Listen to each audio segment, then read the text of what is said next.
My reaction is whoever draws to be on the same field as Kenny Pickett is going to be the clubhouse leader for the race because they're going to look better by comparison.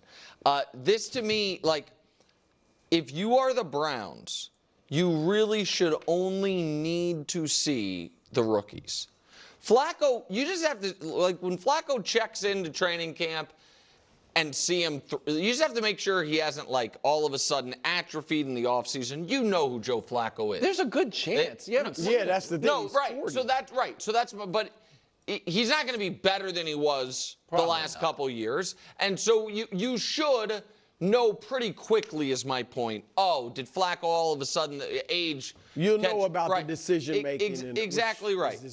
And then Kenny Pickett has a rich history of 25 starts in this league with these following numbers. 25 starts, 14 touchdowns, 1 game with more than 1 touchdown, 1 game with 300 yards, and 180 passing yards per game. Yeah, with Sam Darnold, you know.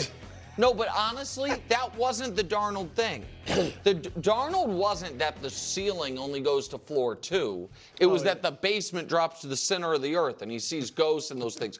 But Darnold did have pre-Vikings some really high-level games. You know what I mean? He beat out Baker, remember, in Carolina? He didn't beat out Baker. He took his position. Baker won the job and then got benched. Okay. Well, that's not beating him out. For Darnold, it was a few years ago.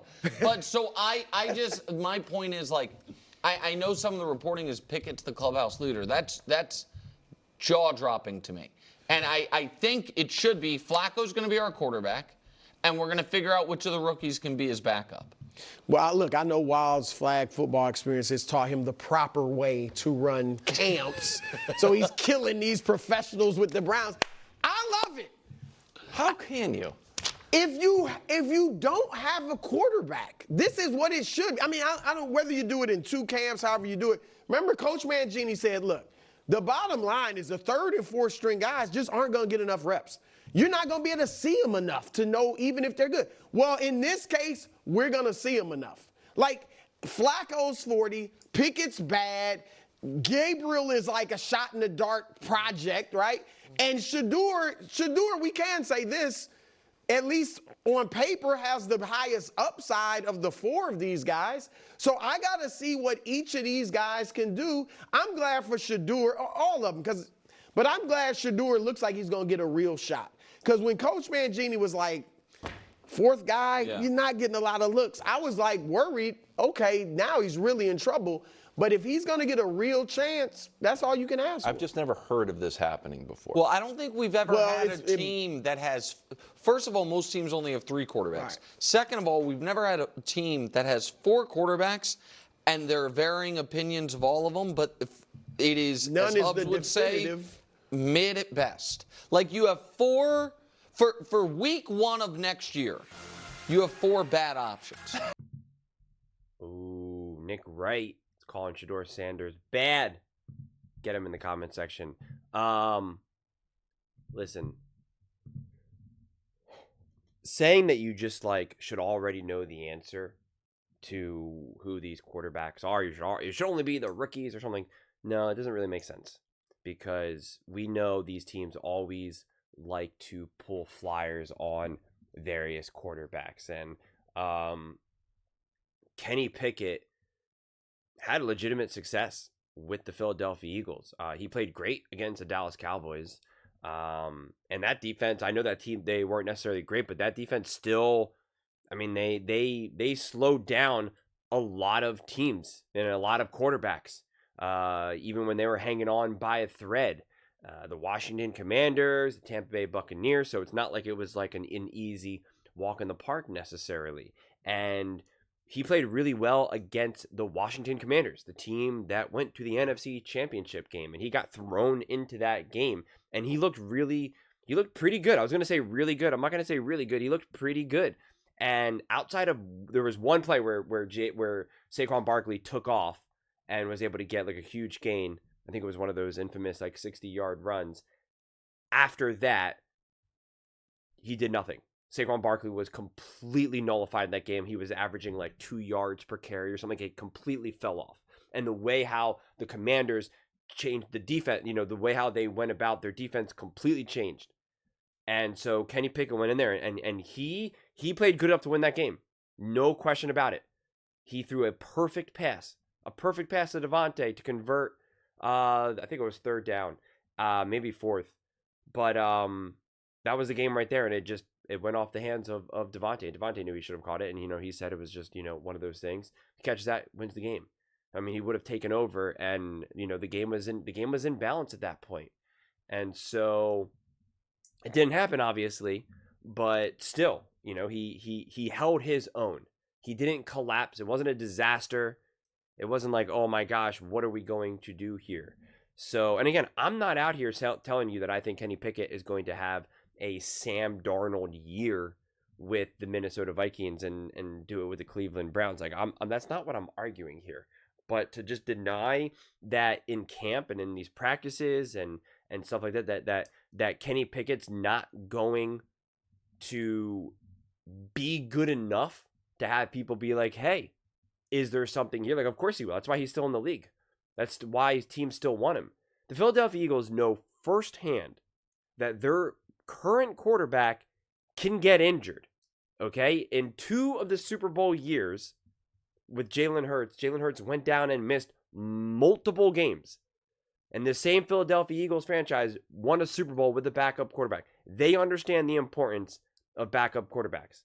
And they chose to have Kenny Pickett as their backup quarterback for Jalen Hurts in this 2024 season. This season that they went all in on winning the Super Bowl. Getting Saquon Barkley, getting CJ Gardner-Johnson back, like all this stuff. Like they went all in, got Fangio, Kellen Moore. Like they knew it was all hands on deck this season. In fact, that's what everybody was kind of saying, who was like, they even kind of said it in a way that they tried to downplay who Jalen Hurts was as a quarterback. And so they knew that they would potentially need a backup quarterback to win them some games, and they had Kenny Pickett there. So say what you will about that. That's still a real evaluation. And so, quite frankly, I don't really care what he did with the Pittsburgh Steelers. That means nothing to me. And so I am intrigued with what Kenny Pickett could do with the Stefanski and whatnot. But in terms of Shedeur, yeah, I think it is great that he'll have like a fair, it's funny, it says fair and efficient competition. Yeah, I mean, in a lot of ways, this feels like it's going to be a very stereotypical tryout, like in the most traditional sense of the word, like tryouts that people experienced when you were pretty much in grade school, like when you were 10, 15, 16, 17, 18, like those types of just traditional tryouts where it's just like, let's see what you got, kid, and it was just like, I do a bunch of reps, someone else does a bunch of reps, someone else does a bunch of reps. Like, it's just very much like it's a tryout, like, and again, in the most like elementary sense of the word. Like, that's what it really feels like, that's what they're going to kind of go after. They're just going to be like, we're just going to have a tryout. You're trying out for the high school team. Let's see what you got. Are you going to be on varsity or JV? Like, it just feels very generic and elementary in that regard. That's how it lands to me. And it's not necessarily done how it's traditional. It's not necessarily how it's traditionally done, but that's my read on this situation. And if you're a Shedeur Sanders fan, then that should excite you, because then that would be enough where if he's clearly better than the other 3 quarterbacks, then it'll show. Or if he's at least top 2, it'll show. He'll be given this opportunity to excite the coaches in a way that say, I want to move forward with you. I want to go to bat for you. I want to elevate you. I want to talk to the other coaching staff and say, hey, look at this kid. This is what I see. Like, look what we got here. And that's all you need. That's really like, that's the stepping stone into all of this. So yeah, I mean, honestly, the whole thing is like, no one really has a true read on all of this. Apparently it is Kenny Pickett so far as being someone that they want. And in a way, I see it logically making the most sense. And Shedeur Sanders fans got mad at this, and there's no reason to. Because again, you can believe that Shedeur Sanders will be a better quarterback than Kenny Pickett, But in day one, he's not going to be better than Kenny Pickett because Kenny Pickett actually has experience in the NFL. And he's been doing this for a couple years now. So he is established within the NFL in that regard. So he's going to be more comfortable. He doesn't need to learn the process of what all this stuff, how this all unfolds.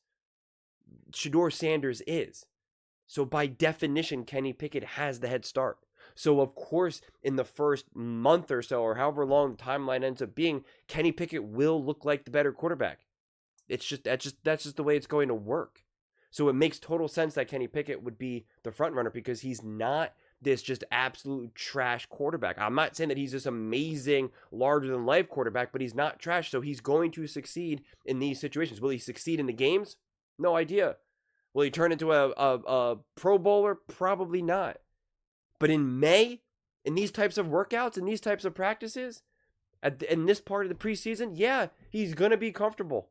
He's going to know exactly what needs to be done. He's going to be able to talk the talk with the coaching staff. He's going to be able to connect with the team. Like, that's what he's going to be able to do. And more so than two rookies. That's why they're rookies. And their talent has to really be special to really be able to leapfrog someone who's more established. And Flacco obviously has the biggest head start of all of them, but everyone also is well aware this guy's 75 years old. He's going to be collecting Social Security soon enough. So it's just like everybody understands that.